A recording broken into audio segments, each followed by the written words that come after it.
Anda menyaksikan Tribun News Update bersama saya, Saradita. Polrestabes Medan menangkap pembunuh dan perampok Michael Frederick Pakpahan, seorang driver taksi online di Langkat, Medan, Sumatera Utara pada Jumat 11 April.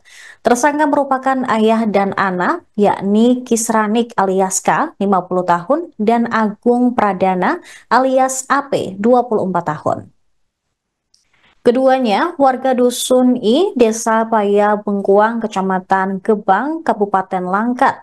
Kapolrestabes Medan Kombes Gideon Arif Setiawan mengatakan mereka ditangkap usai menguasai mobil Toyota Rush milik korban yang mereka larikan ke Tanah Karo. Setelah menghabisi nyawa driver taksi online, kedua tersangka berusaha menutupi jejak kejahatannya dengan cara memasukkan jasad korban ke dalam karung goni. Di dalam karung tersebut ditaruh batu sebagai pemberat agar saat dimasukkan ke dalam sungai Puluh, maksud kami sungai Paluh, jasad korban tidak mengambang. Mereka kemudian bersembunyi di rumah adik tersangka Kasranik. Di sana mereka membersihkan mobil, membuang plat nomor, dan menyimpan barang-barang korban di rumah adik tersangka. Pada Senin 7 April, Kasranik pulang ke rumah di Marela menggunakan angkot. Sedangkan tersangka Agung Pradana berangkat menuju Tanjung Pura pada Selasa 8 April sekira pukul 20 waktu Indonesia Barat. Tersangka Kasrianik dijemput oleh tersangka Agung Pradana di Marelan untuk berangkat ke Kabanjahe, Kabupaten Tanah Karo menggunakan mobil milik korban. Ayah dan anak kandungnya ini juga mengakui telah melakukan pembunuhan yang sebelumnya telah direncanakan terhadap korban Michael Frederick. Keduanya disangkakan pasal 340, 338, dan 365 KUH pidana dengan ancaman hukuman penjara seumur hidup. Pembunuhan terhadap driver taksi online di Langkat, Medan yang jasadnya dimasukkan ke dalam karung dan dibuang ke sungai ternyata sudah direncanakan. Kedua pelaku sudah menyiapkan palu dan karung goni untuk membunuh korban Michael Frederick Pakpahan. Tersangka pembunuhan adalah ayah dan anak Kasranik alias K 50 tahun dan Agung Pradana alias AP 24 tahun. Kapolrestabes Medan, Kombes Polisi Gideon Arif Setiawan dalam konferensi pers pada Jumat 11 April menjelaskan kedua tersangka telah merencanakan pembunuhan tersebut di sebuah warung kopi pada 2 April lalu. Kasranik dan anaknya membahas rencana pencurian mobil yang akan digunakan menjadi jasa travel. Setelah selesai merencanakan pencurian itu, para tersangka sepakat bertemu pada Minggu 6 April di Medan.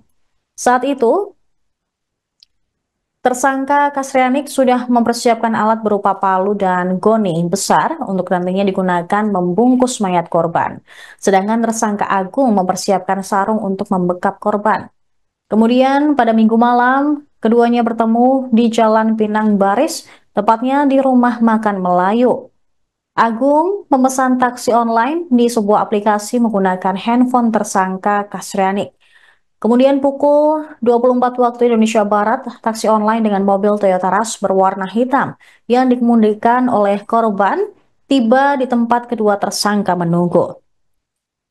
Selanjutnya, tersangka masuk ke dalam mobil dengan posisi Kasrianik di samping sopir dan Agung Pradana duduk di belakang sopir.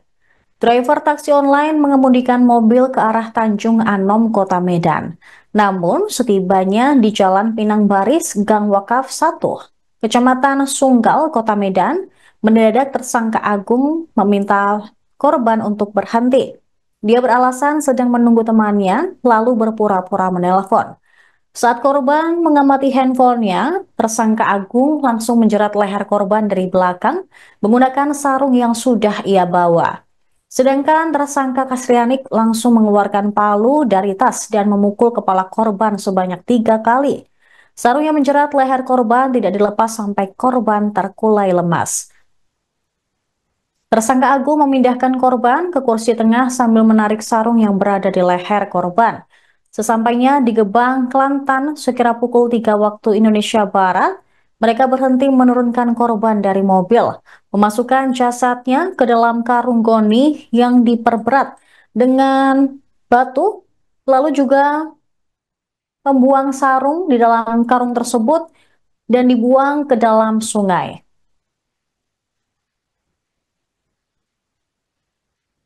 Bekerjasama dengan Polres Tanah Karo maupun Polres Langkat, ada juga dari Basarnas atau BPBD Langkat.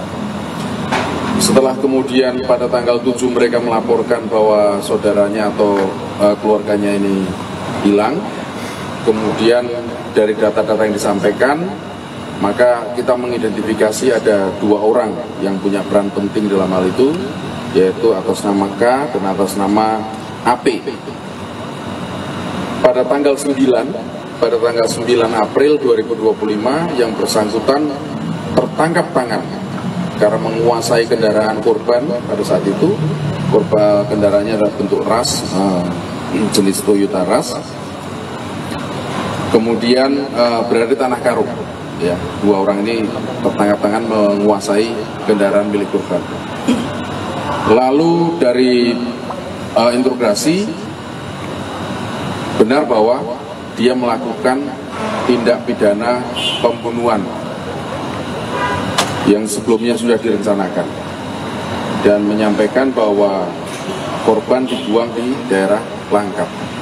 Kemudian tim dari Satreskrim, Polrestabes Medan dan Polres Langkat mencari keberadaan korban dan ditemukan di Sungai Palu di Gebang, Langkat.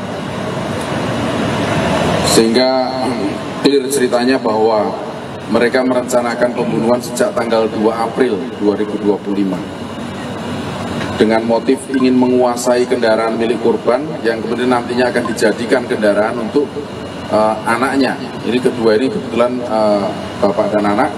K ini adalah bapaknya dan AP adalah anaknya. Ingin menguasai kendaraan untuk diberikan kepada AP untuk bekerja. Ya. Ini keterangan subjektifnya mereka. Lalu tanggal 2 sudah merencanakan, maka tanggal 6 perencanaannya seperti apa? Perencanaannya dengan menyiapkan palu, kemudian membawa sarung. Dia sudah merencanakan nantinya akan dibekap, kemudian akan dipukul pakai palu. Dan pada tanggal 6 April 2025 si K ini dengan menggunakan handphone K, ya gadgetnya K, melakukan pemesanan melalui InDriver di Sunggal, di wilayah Sunggal. Lalu korban setelah dalam aplikasi approve, kemudian korban datanglah ke tempat yang disampaikan oleh K. Dan disitulah kemudian berhenti sejenak dengan alasan akan menghubungi keluarganya, temannya, lalu dibekap menggunakan sarung dari belakang oleh AP.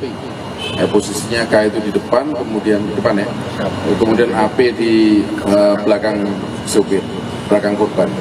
Dibekap karena masih meronta, maka kemudian dipukul pakai palu. Palunya juga sudah melakukan penyitaan. Palu kemudian diseret ke jok belakang. Di jok belakang lah itu kemudian dipastikan untuk meregang nyawa. Ya. Dipukul, kemudian dibekap, dicekik, dan itu semua sinkron dengan hasil otopsi. Ada kekerasan yang menyebabkan kematian.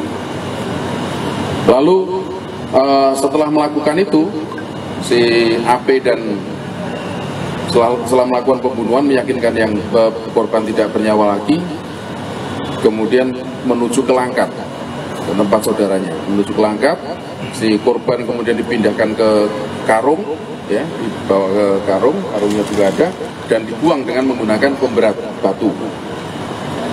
Lalu dia beranjak ke rumah saudaranya di Langkat. Disitulah kita menemukan jejaknya, yaitu BK atau plat asli, plat kendaraan aslinya yang korban, ya, dengan baju tersangka yang terdapat bercak darah korban, maupun ini alas mobil yang juga terdapat Dari situlah kemudian tim ya, beranjak ke mencari keberadaan tersangka yang kemudian tertangkap di Tanah Karo. Atas yang dilakukan, maka konstruksi hukum yang kita tetapkan adalah pasal 340, junto 338, kemudian 365, ya, ancaman hukumannya seumur hidup, penjara 20 tahun. Download Tribun X sekarang, menghadirkan lokal menjadi Indonesia.